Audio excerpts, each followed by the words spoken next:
Okay, welcome back. Our guest this morning is Kazeem Afebwa. Mr. Afebwa is the former Commissioner for Information in Edo State, and we are looking at the ruling party's zoning of principal offices in the National Assembly as it has done already. The Senate President had the suggestion, of the party to go to Godswill Akpabio, that is for the vote. They will vote Godswill Akpabio, who is from the South, and, Deputy Senate President, Northwest, Honorable Abbas Tajuddin.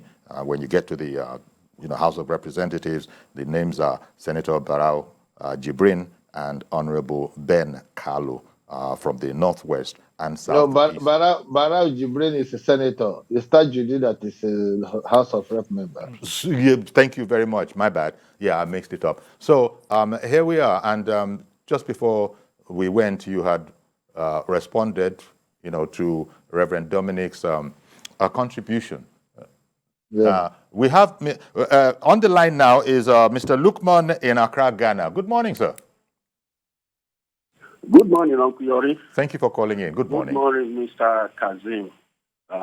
Good morning.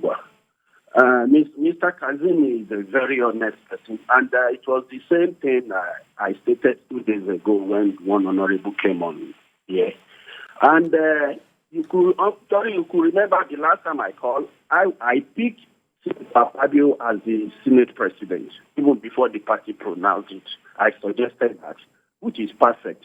The only problem here is the party should explain to the North Central member-elect reason why 2 people will be elected from Northwest as 2 top 4 members of the National Assembly.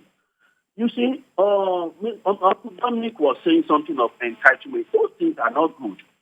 They have given you the deputy speaker, which is good enough. Uncle, there's no time any regions are not being sidelined. Under Saraki, South were being sidelined. If you check the top 4, South were not there. Since 1999 up to date, South has not been president. North Central too can be sidelined on this bill if we have a genuine explanation for that. Because North Central has gotten Senate president for 12 years, which is good enough for them. But if we don't have enough genuine reason for them to have two top people from the National Assembly from the Northwest, I think the party should consider North Central. Because North Central, we won only in 3 regions: Southwest, North Central, and Northwest. We lost to Atiku in Northeast, we lost to Obi in Southeast, and we lost to Obi in the South. So we should be able to tell them, we should respect them. And what all the honorables from the North Central are saying, that they are not being carried away. And that is a big insult to the honorable member-elect. And for some of us that came from North Central, because we worked so hard for the party, and the party should not be treated as North Central as they are nobody. You can negotiate with them and talk to them the reason why you have done this, and this is the reason why you are doing this. And if that is reason enough, I think we can solve all this problem and we can have a very smooth governance under Asiwaju Bola Tinubu. We should not cause problem for ourselves. We have a lot to do, we have a lot of work to do, and we need the unity of the National Assembly. Please, the leaders should do the needful and let us have a progressive nation. Okay. Thank you very much, Mr. Lukman in Accra, Ghana, and also for holding on a bit. Kazeem, as you were saying, you would like to see a situation where the party revisits, its initial position and with breaking up that whole Northwest, locked down. Just cede one position to North Central and everything becomes perfect.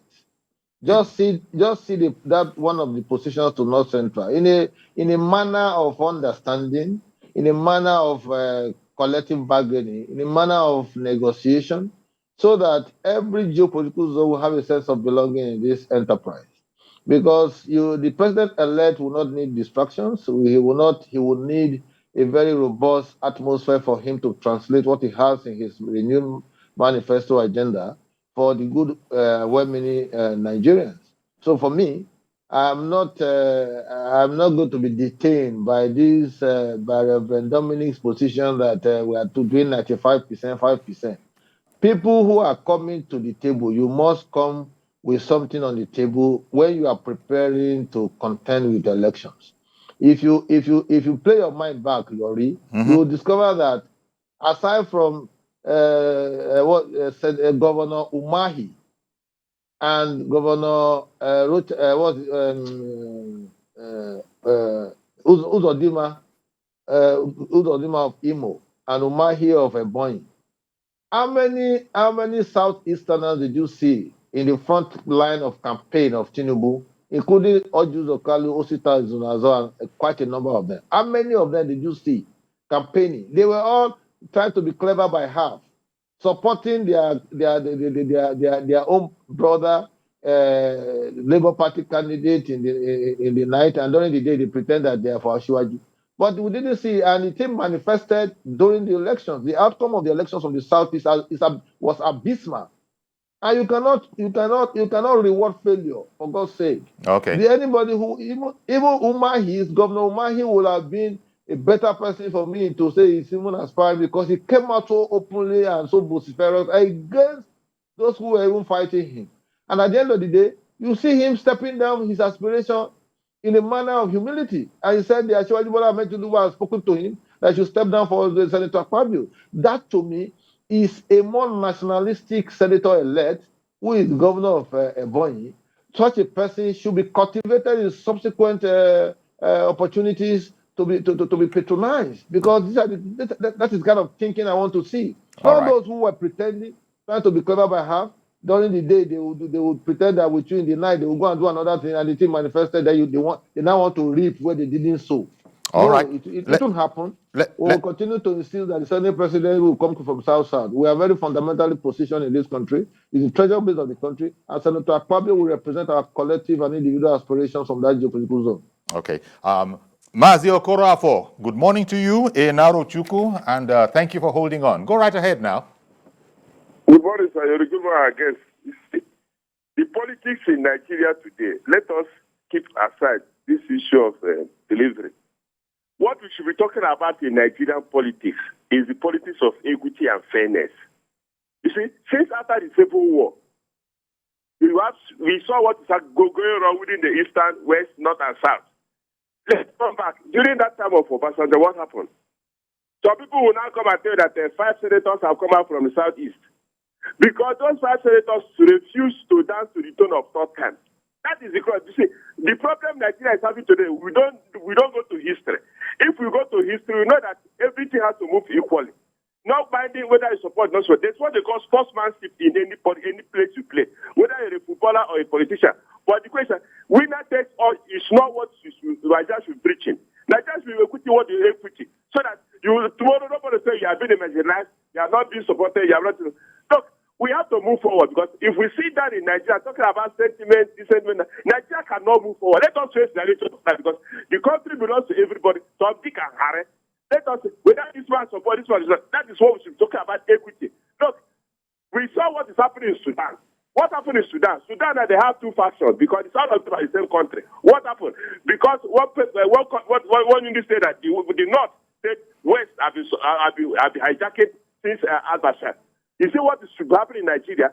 We are African content. The politics is different. Yeah, but Reverend Dominic, I beg your pardon, Mazi Okorafor, why are we quick to bring in areas, war-torn areas, by way of examples here? Why are you bringing in Sudan here, which we know the calamity that they are in because 2 warring generals can't agree?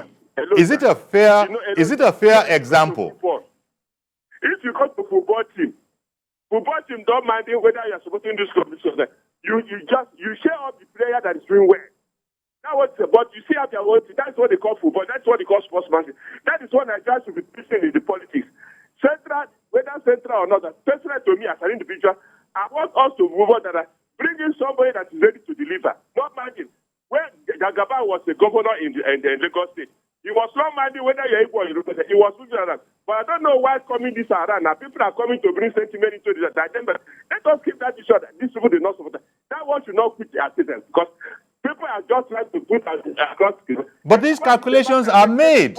Excuse me, Mazi, these calculations are necessarily made when political decisions have to be taken. Unless you are saying, as has been said by a caller onto this program, forget all of those details about numbers. I said that, let us go to equity and fairness. Equity, I'm interested in equity and fairness. How do you define your equity and fairness? Good morning. How do you define your equity and fairness? Okay, well, good morning. How do you define it? Equity and fairness, no matter whether this man support or not. Good morning. Well, okay. Kazim asked you a question, but maybe you didn't hear because there was a time when I appeared to be speaking over you because I don't know if the lines were like that. Then again, you've heard it, Kazim. There are all sorts of opinions. We take all opinions on this program. Yes, I know. It's very nice. That's why it's a democracy. The minority will have their way. The majority will have their say. The majority will have their way. You see, the point is this: it's only when you say equity and fairness, it has become a recurring diction in Nigerian political discourse. But when you tell people to define the nitty-gritty of that, you see them blabbing. If you play politics and you don't put in sentiments, then you have not started playing politics. Even in world advanced democracies, trace their antecedent. You see that sentiments is what they put forward when they try to woo votes. They will go to certain sections of the country where they have a stronghold and they will play the sentiments that will suit the whims of those people so that they can get votes.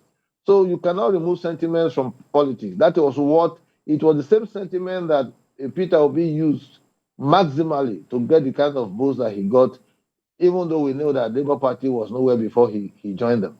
So my position remains the same, Yori.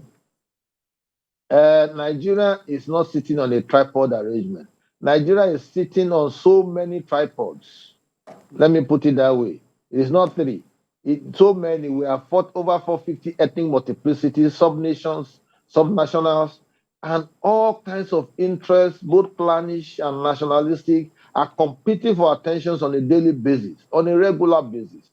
And in a democracy, whether you like it or not, you must consciously engage all the centripetal and the centrifugal forces. You must create that aggregate interest that will unite and help you to stabilize the polity for you to deliver on governance. When he's citing examples of what is happening in Sudan and all of that, I pray Nigeria does not, get itself into that, because we have opportunity and a platform for us to begin to discuss and dialogue. We are more civilized than those people. We should dialogue. In the days of civil war, people who erroneously led, the Southeast into civil war, now live to see the consequences of their action. And so I don't want to be detained by those kind of gory history that does not advance the cause of our nation, history that is being told from one perspective and not looking at the other side. So I will not be driven by those sentiments. My sentiments is simply that in the present context of Nigerian democracy, on the basis of the contribution of the South-South geopolitical region to the success story of Asiwaju Bola Ahmed Tinubu, I am making a case for a South-South Senate presidency, and I'm thanking the party for choosing Senator Godswill Akpabio as a ranking senator to occupy that position. It is now a responsibility of myself, Senator Godswill Akpabio, some other stakeholders, and everybody who loves South-South to go around and reach out to other senators elect to see reasons why his choice has become auspicious at this time. In the process of Asiwaju contesting for this election, he went through a lot of hassles. One of them was people sponsoring other aspirants to counter him. We saw all manners of people contesting with him. He didn't bother. He was resilient. He persevered. And he remained focused. I keep telling you that the position of the 14 northern governors in taking the decision that power should go to the south in the APC was what led to the emergence of Asiwaju Bola Ahmed Tinubu. In the PDP, they refused to allow power to come to the south. They feeded another person, wanted an 8 years and plus 8 years northern presidency of Nigeria. And I told them, I came out openly to condemn that, but the main actors of the Southeast were the people who were promoting that because they wanted Ahmed Lawan to be the candidate. And now Ahmed Lawan is taking up arms against Akpabio because Akpabio did not support his aspiration.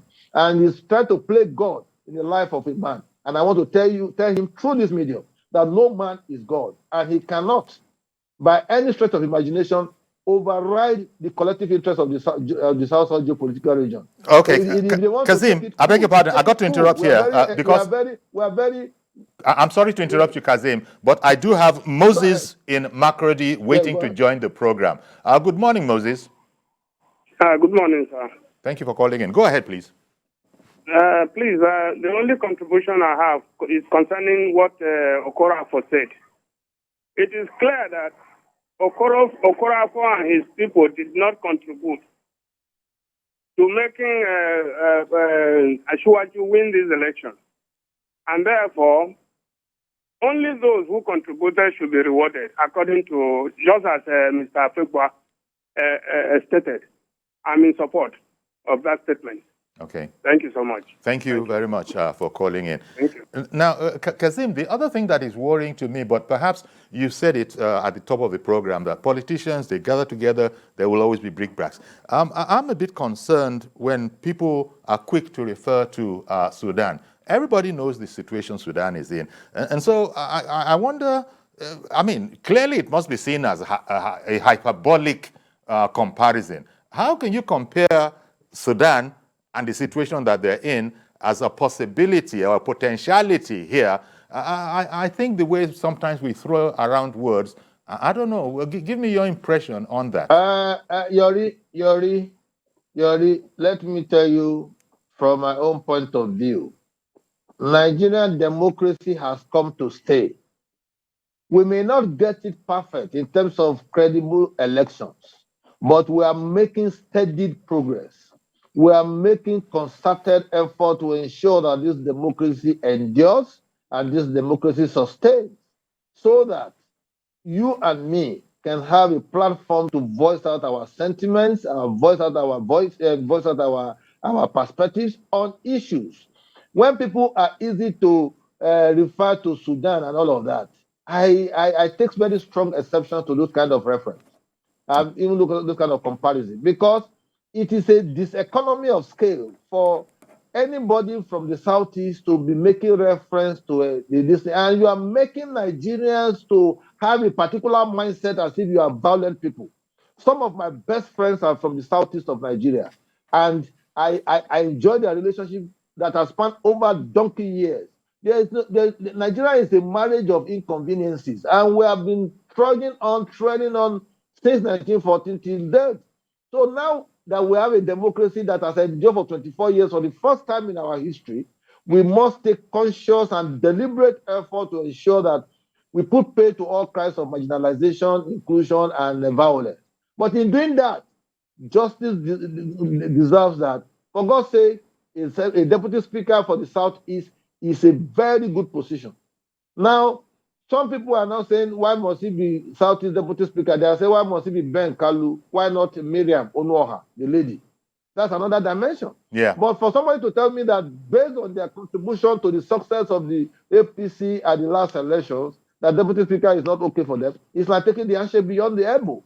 All right, then. Let me bring in, I think our last caller is going to be Sunny. I beg your pardon, Kazim. Sorry about that. It's Sunny from Benin. Yeah. Yes, Sunny in Benin is on the line. Yeah, Good morning, Sunny. Thank you, Mr. Yori. I've listened to all the guests. To be honest with you, I will also appeal that everybody should be carried along. And I agree with Kazim Afek, but one of the reasons why I liked him is because he said the way he thinks it should be. And you are talking about sentiment. How do you not succeed? The reason why Nigeria has been going the way it has been going is because we have not been true sentimental about the situation.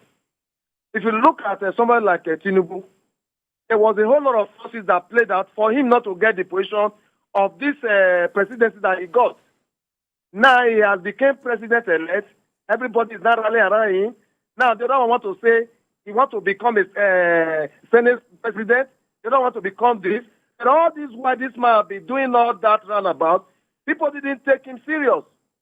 I think that what they need to do, look for how to work together, because you can never compare somebody like Asiwaju Bola Ahmed Tinubu with this administration we are seeing right now. So how do we succeed? Bring the people out of the challenge that we are going through right now. How do we succeed that at the end of the day, what he has said he was going to do, he'll be able to do it because the time of campaign has passed. We cannot begin to divide the house when he has not even been sworn in.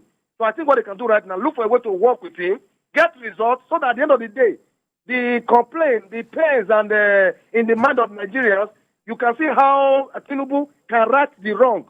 Until that one is done, please, they shouldn't cause problem by talking about Senate President and all that. There's a lot on the shoulder of President-elect. So they need to work with it to see how it will work, so that at the end of the day, both those that are calling from Arochuki, calling from Oshimola and all that, we will see a better Nigeria, and at the end of the day, we can be happy that he was able to survey the situation and make Nigeria better and better for us all. I think that should be my stand for that. Thank you. Thank you very much, Sunny, calling in from Benin in Edo State. In fact, Kazim, I think that's a fine place to leave it because we've run out of time in any case, apart from your final words. Let me give you my final word. Yeah. I want to thank the APC leadership for deeming it fit to cede the Senate presidency to the South, and for also choosing an uncommon senator, uncommon governor, uncommon minister, Senator Godswill Akpabio, as the candidate of their choice. It is now our responsibility to market him amongst other senators elect, and as we speak now, he has majority of the senators supporting him, and I know that he will not disappoint. He will represent not just the zone, but the entire institution of parliament in making good laws for the good governance of the country.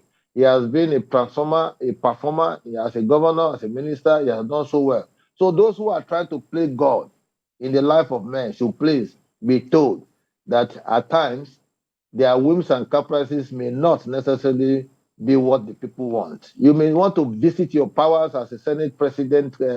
I'm referring to Ahmed Lawa now. But you should know that you cannot play the life of a god in the life of Senator Godswill Akpabio. Okay, then.